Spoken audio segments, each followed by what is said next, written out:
Hey, what's going on, guys? Shane here, back with WBA Boxing World Champion Drian Francisco. This was taken from a private training session that we did out in Singapore at Evolve MMA, where we covered advanced boxing. We're going to be talking about footwork, accuracy, rhythm, staying loose and relaxed, tightening your fist upon impact. There's going to be a lot of information in this video. So right here, Drian and I are joking around. I was like, man, I can't get out of this Muay Thai stance. I've been training Muay Thai all week. And the two words that I would use to describe the Muay Thai stance are balance and structured. However, in boxing, as we're going to learn, is much more about balance and agility. Right off the bat, Drian is saying, don't get stuck in the mud. Don't plod with your feet. You shouldn't have heavy steps. You should be bouncing, springing. You should be standing on hot coals, so to speak. Pressure in the ball of your feet with just constant movement. This doesn't mean you should be tall or bouncing too high up off the ground. But think about the way a tennis player moves or a soccer goalie. Bouncing, ready to go, ready to spring in any direction to return the ball, right? So what he's doing here is just moving into me, forcing me to move. Constant movement. You can see I'm having a little trouble right off the bat. I'm kind of in a ready position, ready to counter, but that's not what he wants. He just wants me to be light on my feet. He just wants me to create as much movement, as much distance with the least amount of effort. And the best way of doing that is to just stay relaxed. Keep that spring in your feet. Drian here is emphasizing the importance of staying relaxed, right? He's talking about the kinetic chain, how it starts in your legs, comes up your body, your shoulders have to stay loose and relaxed.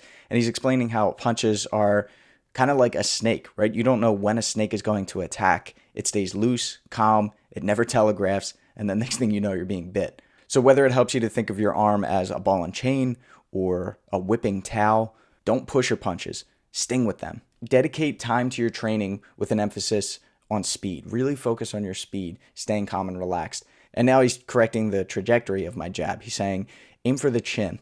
Don't punch up unless you're fighting a taller opponent. But think about what you're actually aiming for when you hit someone. You want to hit them on the chin. That's where you're going to hurt someone. Not only have a realistic target, but also have a specific area that you're aiming for. Be more precise with where you're aiming, right? When you're shooting a bow and arrow, you're not just aiming to hit the board, you're aiming for the bullseye. So the bullseye in this case is someone's chin. And most fighters know to keep their chin tucked. You want to aim straight. You want to drill that straight punch, whether it's a jab or the cross, right down the center. And he said when you're hitting pads, aim for the bottom. Aim for the actual chin shape on the mitt. At first, this may seem counterintuitive. It may feel like you're missing the pad because you're not hitting it directly.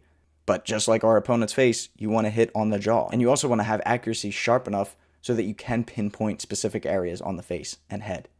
And I like this too because it really does force you to turn that cross over to really get full extension and to really drop it directly onto the chin. And you can just see in the expression in my face, I can feel the difference just with these couple of punches here. And he's like, think about it. If you're going to throw this cross, would you hit him in the forehead ideally where it's hard? He's like, no, you want to hit him right on the chin. That's what's going to hurt someone. That's what's going to put him down. And I love this style of mitt work because he's always forcing me to move, right? After we finish our punches, either I have to chase him down or I have to evade and get away from him. Once we're in range, we let the hands go again. Now we're going with a jab, cross, hook. And then we're going to add on the cross. So it's jab, cross, hook, cross, a 1, 2, 3, 2.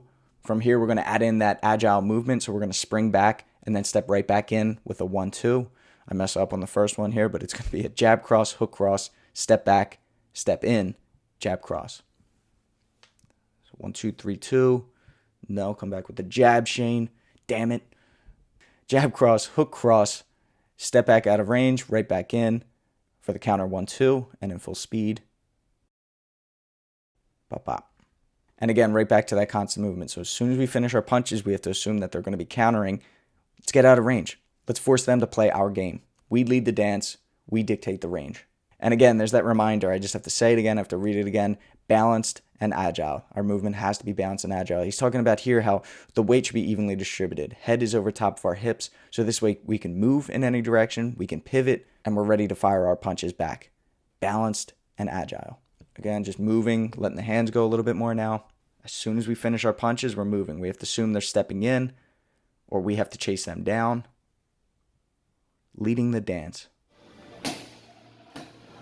Now from here, Drian's going to teach me another cool combo. It's going to be a lead jab, a lead uppercut to land the cross. So we're going to go with that long uppercut. And why this one worked well is because after you throw that jab, the uppercut can be used to lift your opponent's head up. Then you get that exposed chin, and then you can drill the cross right down the center. So again, it's about knowing the trajectory of your punches and the function of them. What are you aiming to do? And how can your punches best find their target? Okay, so we're going to rep that out a little bit here. Jab, up, cross. I really like the feeling of this one. If you guys haven't tried this yet, I know it's a simple combo, but use that long uppercut to set up the cross. The range should be there. Jab, up, cross. Again, we incorporate that agile movement. So when he throws the counter jab, I step back and I come back in with a counter cross. So it's jab, up, cross, step back, and then fire off our counter cross. And the other thing that he emphasized about this loose, relaxed rhythm is how important it is for energy conservation. Right, look at the motion that he's doing here. It almost looks like he's jumping rope. And you could probably jump rope nonstop for what, like 20, 30 minutes straight? But you ain't doing squats for 20 minutes straight. Does that make sense? These micro movements, these small bounces are easy on the body. It's when we get tense in this ready position that our breathing changes, that our muscles are zapping the little oxygen that we have, our shoulders, our traps, our legs are taking up too much energy, as opposed to this motion where we're just bouncing, moving, jabbing, easy, relaxed. And here I'm just explaining how I really like that rhythm of quick punches, quick combos, constant movement, stepping out, stepping back in, and just being annoying to my opponent, not necessarily focusing on a big punch or big power. And he's like, right, exactly. When we're in the ready position like this, it's almost impossible to do that. We're not going to be springing. We're not going to be able to create movement. It's just going to be maybe standing in the pocket. And he's saying certain styles works, maybe where you're a brawler and you like staying on the inside and getting underneath of shots, but why go hit for hit? Move, make them miss, and then make them pay.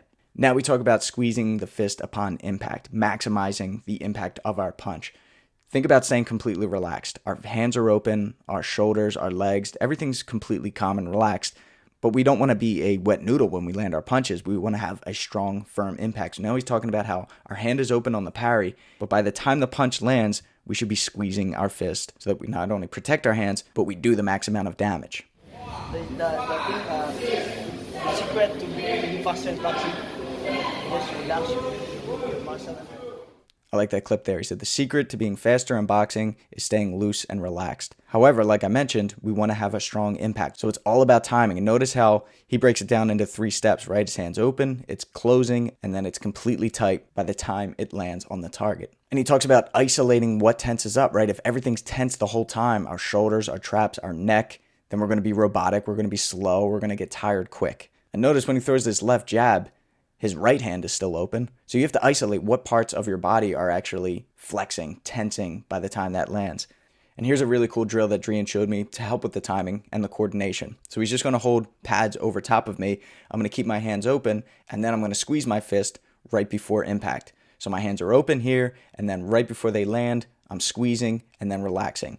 So left, right, left, right. My left hand is about to hit, then that hand is squeezing. The right hand hits, that hand is squeezing, and then I relax. There's a lot of thinking, there's a lot of concentration, but these are the kind of drills that you have to rep out. The 10,000 hours of practicing this, so you don't have to think about it during the fight. Your body just does it. Not only that, but it was a great shoulder workout too.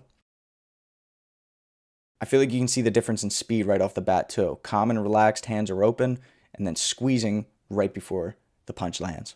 He's like, you feel the difference, right? And he goes, think about Manny Pacquiao and the way he fights and how quick he moves when he's shadowboxing, right? It looks like he always has open hands. And he's like, but actually, if I take the mitts off and show you, he's squeezing right before these punches lands, right? His hands are open, and it looks open because you see the fingers, but it's right before the punch lands that he's squeezing it, and then they open right back up so that he's relaxed and fast. I was like, yeah, I've been practicing this for quite some time now, and I feel like I've got it down. But I remember reading Bruce Lee text, like in Tao of Jeet Kune Do, where he talks about your hand should be open. And as a kid, I remember thinking that was impossible. That was too hard. The timing there wasn't enough time for my body to react. But over the years, and just repping this out, like I said, the 10,000 hours, I'm able to do it. Saves energy. It makes you faster. It helps with accuracy. And the impact of your punches is much harder. All right, guys, so I hope you enjoyed this video. If you did, please subscribe so you can get more of these fight tips before your opponent does. Just wanted to thank Drian for sharing all of his information. Until then, I'm Shane with Fight Tips for the Underdogs.